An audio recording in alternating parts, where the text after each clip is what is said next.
have a very, very important topic to discuss in the 30 minutes available to us, and that is the issue of supporting mining exploration in the Kingdom of Saudi Arabia. And Ernst and I and others at Herbert Smith Freehills had the privilege and pleasure of drafting the mining investment law and the implementation regulations for the Kingdom in 2020 and 2021. So we're very familiar with the issues. And I'm delighted that we have such a wonderful panel with us this afternoon to discuss various issues in relation to exploration in the Kingdom. In no particular order, we have Ahmed Al-Akil from the Ministry, who's the General Manager of Mining Investment. Sitting next to him is Duncan Bradford, who's the Head of Exploration at Ma'aden. Sitting next to him is Jonathan Cordero, the Head of Corporate Development at Eurasian Resources Group. Then we have Amin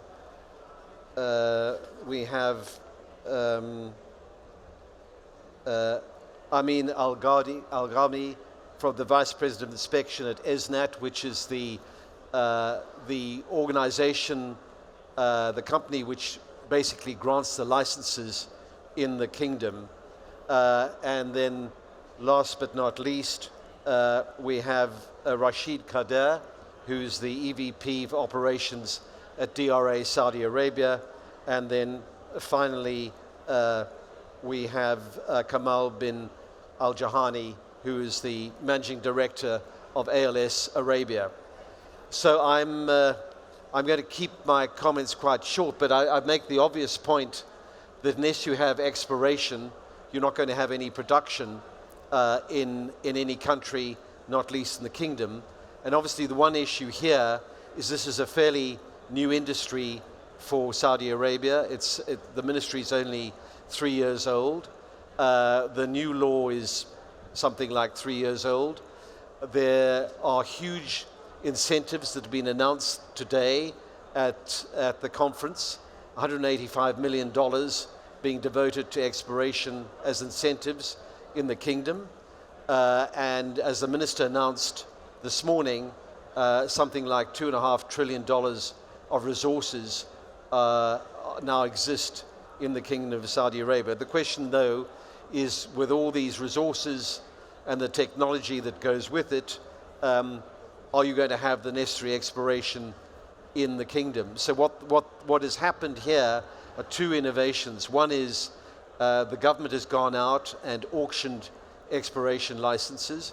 At the same time, the normal system of first in, first assessed applies. So if you apply first in time for a license, that license is granted provided you meet all the technical requirements, the grant of a license.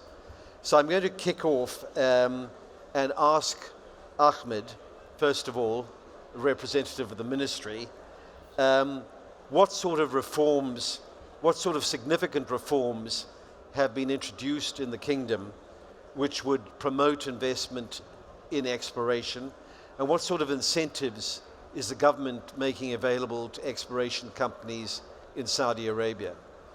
Well, thank you, Peter. And 5 years ago, as you mentioned, when we established the mining investment law, we were trying to make it very competitive. We've been learning from different jurisdictions, from Canada, from Australia, United States.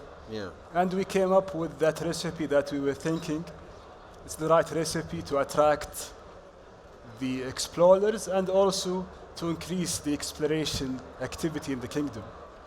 What happened from that time, we've increased the exploration spending in the Kingdom from 75 Saudi Riyal all the way to 180 Riyal per square kilometers, and that's only for 5 years. But we realize today that's not enough. Lots of the Arabian Shield haven't been utilized. We've only utilized 18% of the Arabian Shield, which means lots of minerals are still beyond the Arabian Shield, haven't been explored. It's still untapped shield. This is why, as you mentioned, we've introduced the exploration incentives today. Yeah. So it's 7.5 million Riyal per license, up to 5 licenses for each company. That covers part of their drilling, lab testing, and geoscientific studies. And we think this is a fundamental incentives that will accelerate the exploration and increase the exploration spending, especially for the critical minerals and the strategic minerals that is very important for the kingdoms toward the energy transition in the future. Yeah. Can I ask you one question that I get asked by some investors?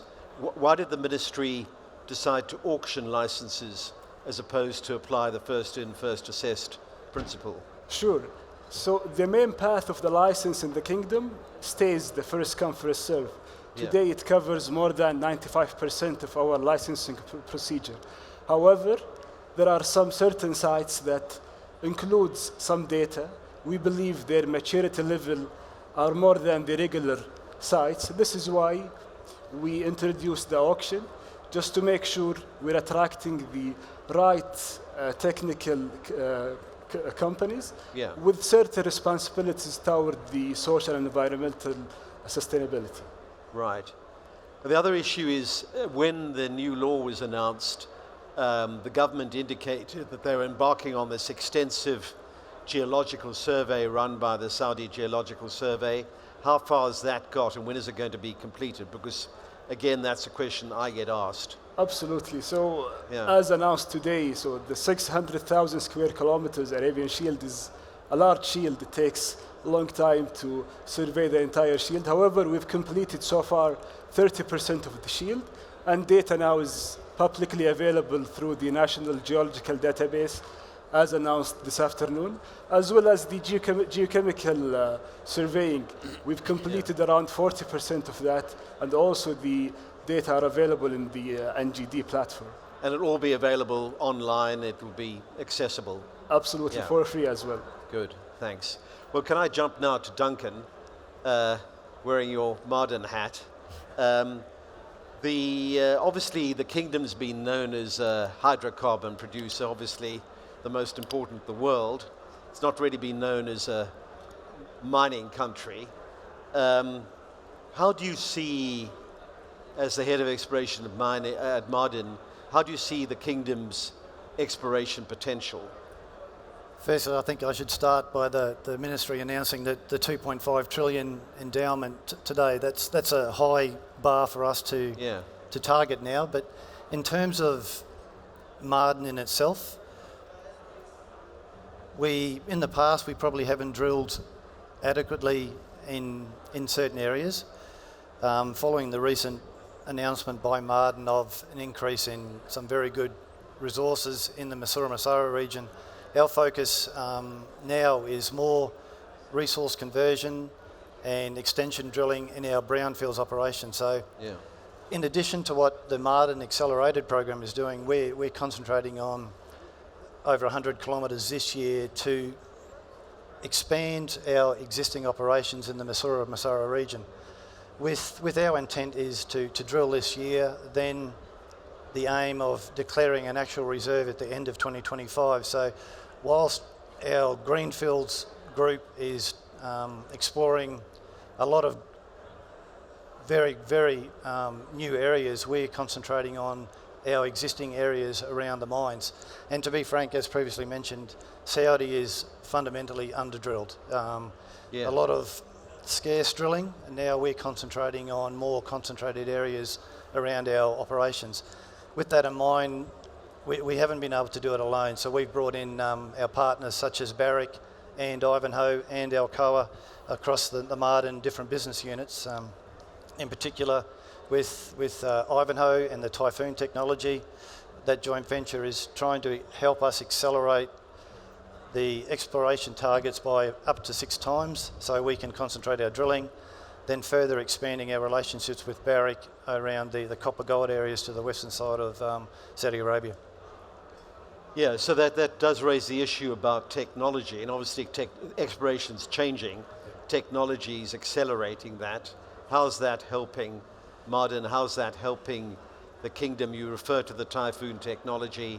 Is that been a game changer? It's in the early stages.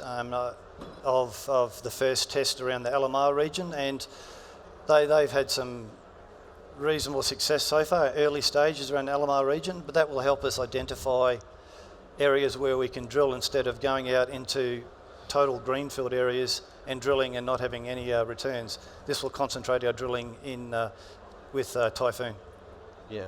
But going on, and we'll get on to our partners, we can drill hundreds of kilometres of metres, but if we don't have the return on the assays and the turnaround time, Sure. the time frame to get the results back to further convert that into reserves is another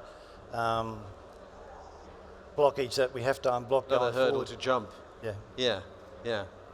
I'm going to jump now actually to Amin, wearing your ESNAT hat, and ask what role are you, because we've now talked to Martin and we've talked to the ministry, maybe just explain to this audience, because they may not be aware of it, what role ESNAT plays in relation to the ministry and the licensing process, but also where do you come in the exploration space? Because I think people may be confused as to, do they deal with the ministry or do they deal with ESNAT? How do you fit into the scheme of things? Okay, thank you, Peter, and good afternoon to all of you. So ISNAD, I will just make it brief. ISNAD, the Saudi Mining Services Company, I would say it's call it the execution or the operational arm of the ministry when it comes to the mining law and the executive regulations, and ensure implementation of those regulations in the best way to help the mining business, be it also exploration license or be it mining license overall.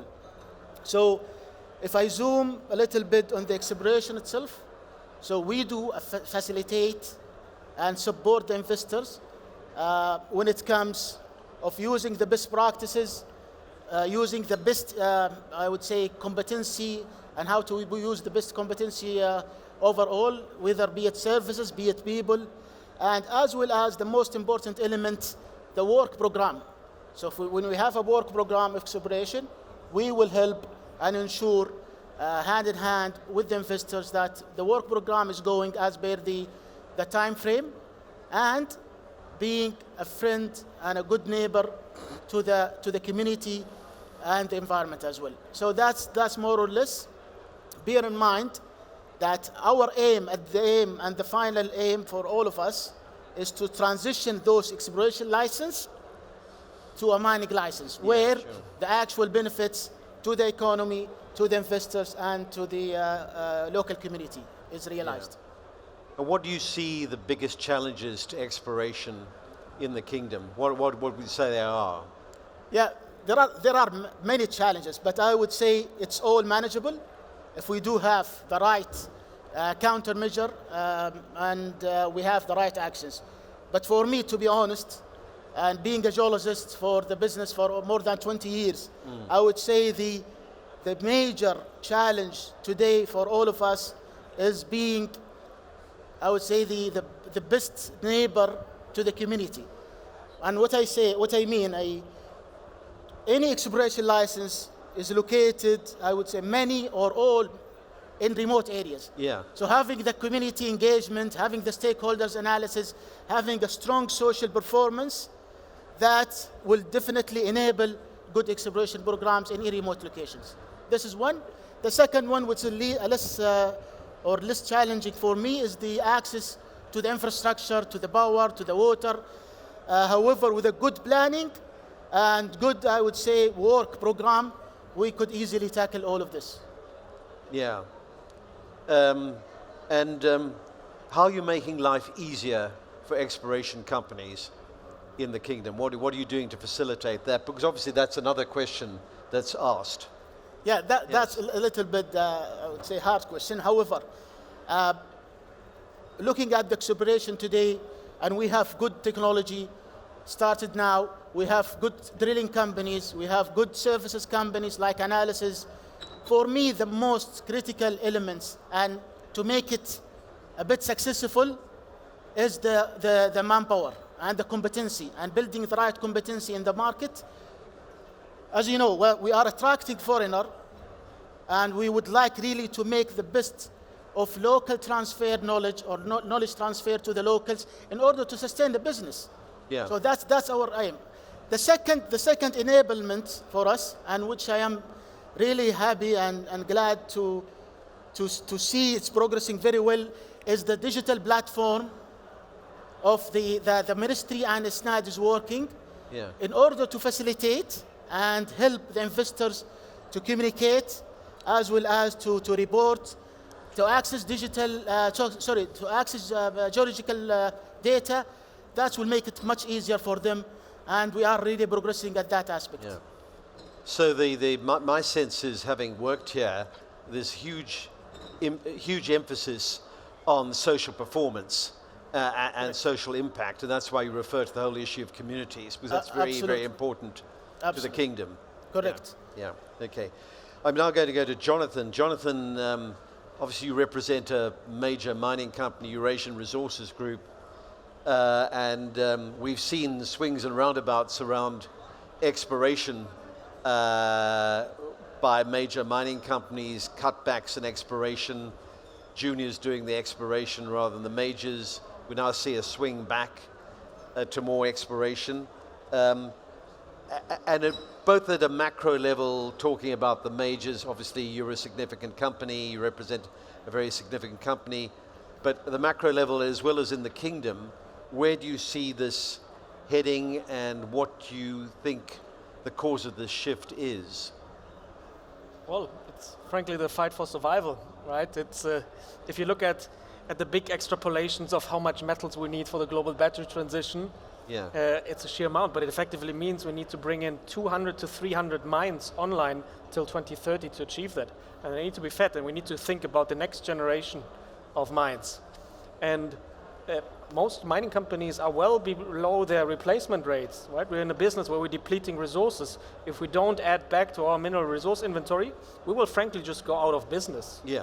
So it's a necessity. At the same time, what we're seeing is that the capital markets are failing the junior miners that are traditionally doing the exploration, and then the larger mining companies coming at a later stage are failing the junior miners in real time. I see fantastic entrepreneurs running around trying to raise a few $100,000, failing with doing that. So I think this is where the major mining companies need to step in for their own sake and for the broader sake of the community. And I thought a lot about what exploration means for me as a non-geological guy, as a business person. And I guess for me it's the ability and the courage to deploy smart and patient capital. Now, big words, and I'll try to explain what I mean with that. So capital, as I mentioned, the capital markets are failing to support the junior miners. So this is where we see our role to step in. The courage, it is an inherently risky business to do exploration. It's venture capital, it's potentially high reward, but you can also fail. Yeah. It has a very different risk-return profile than other segments in the value chain. So you need to have also shareholders that support that, and we're very glad that we have that, also because we're not listed companies. And that gets me to the next point, which is patient capital. You need to have the stamina to develop a mine. The average copper mine takes 10 to 15 years. Yeah, you need to have someone that supports that, and I guess we've been listed before, so we know it's not easy to take these type of decisions long term when you have to report to analysts every quarter on your stock price. So that's the patient part of it, and then smart, and Duncan alluded to it.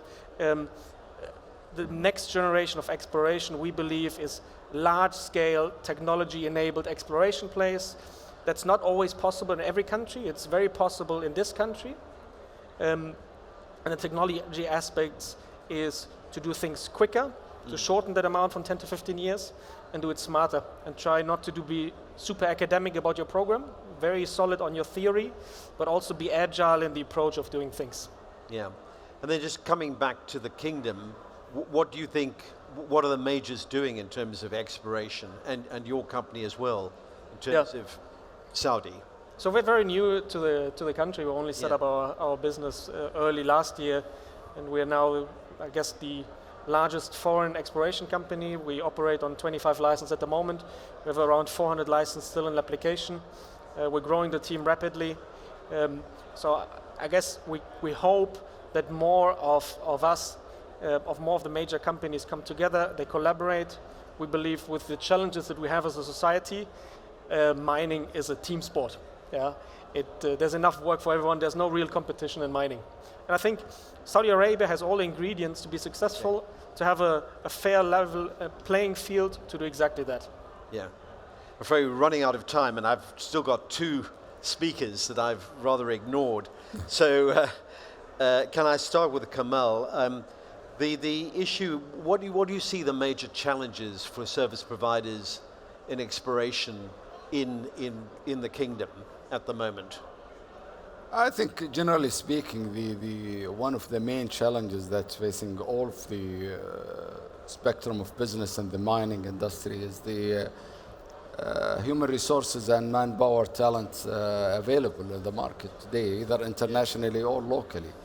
I think that will require quite a bit of work from our side and the private sector, and as well as the government side in upgrading the training programs and the academia program, and trying to prepare new faces and new squad to start operating those new operations. The kingdom has a very strong and very ambitious vision for 2030 and thereafter, and that will require quite a bit of work from everybody to accommodate that in the future.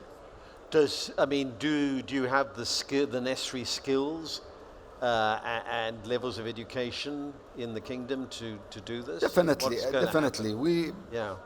Speaking about ALS, we started about 10 years ago, and within those 10 years, we managed to develop, with the support of our partners, quite a bit of local talent who are running most of the key position in the operation. Yeah.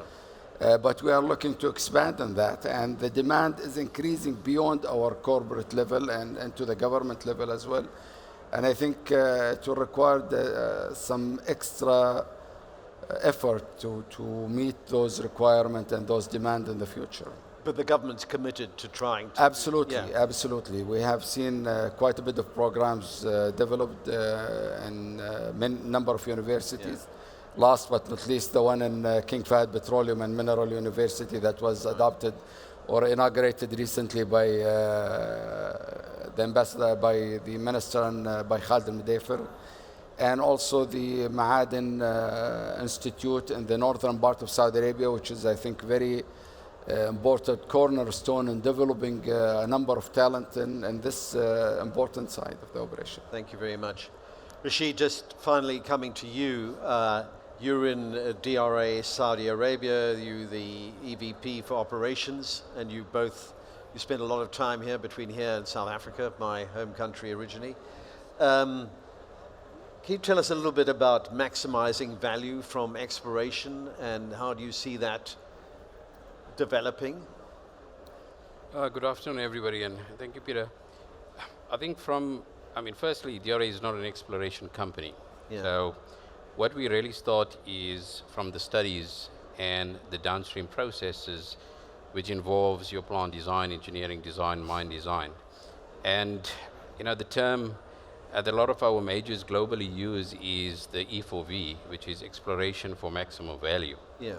And what we see is that essentially means is maximizing your exploration program that essentially has enough data not only to look at your grade and your resource estimation, but rather looking at your downstream processes and preparing for those downstream processes, because that really helps us when we get involved in the study phases. It actually brings that time down. If you look at just as an example, in a technical studies, we look at the geoscientific information. Now, information like your weathering and oxidation data really has a huge impact in our designs. From a cost perspective, from the method of mining to the design, if you look at just your ore mineralogy, your variation in your ore body has a huge impact in that plant setup and your blending. So you have a lot of factors that need to be considered. You can go on just the type of drilling. And some ore bodies are very sensitive to PSD, to your particle size distribution, that your design can go wrong. So what we try to urge is, if you look at what can be done, and I mean, some have done it correctly. A lot of majors have done it correctly, but some we see that there's a lot more work in the studies. Yeah. And we see is put a proper strategy in place, right, as far as the exploration program.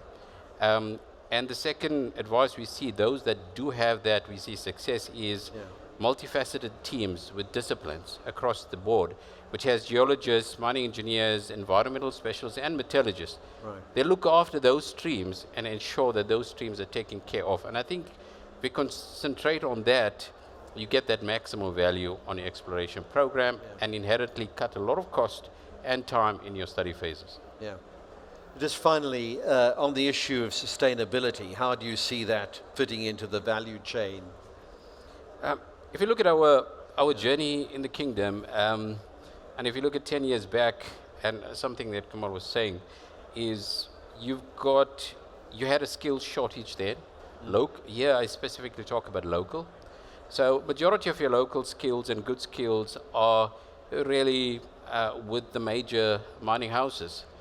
But you need a lot more with the current demand and if you look at what the minister had said this morning, it boggles my mind of how we're going to prepare that skill. So from an efficiency process, I think we've got to start at grassroots levels. We've got to put proper skills transfer programs. We've got to start from the labor sending areas, right, to invest in those labor sending areas with those communities, create that love for mining, which is sometimes given a bad name. And I think if we get that right, the government has invested a lot, like with Polytechnic College, with the universities. They've done a lot of work. Yeah. But I think maybe those labor sending areas and small communities, we've got to do more. Yeah, well, that was the point Amin was making, in a Yes. sense. Well, I'm afraid, ladies and gentlemen, we've run out of time, but thank you very much for being with us this afternoon. I'd be very grateful if you give the panel a hand for their being here so late in the afternoon. Thank you very much.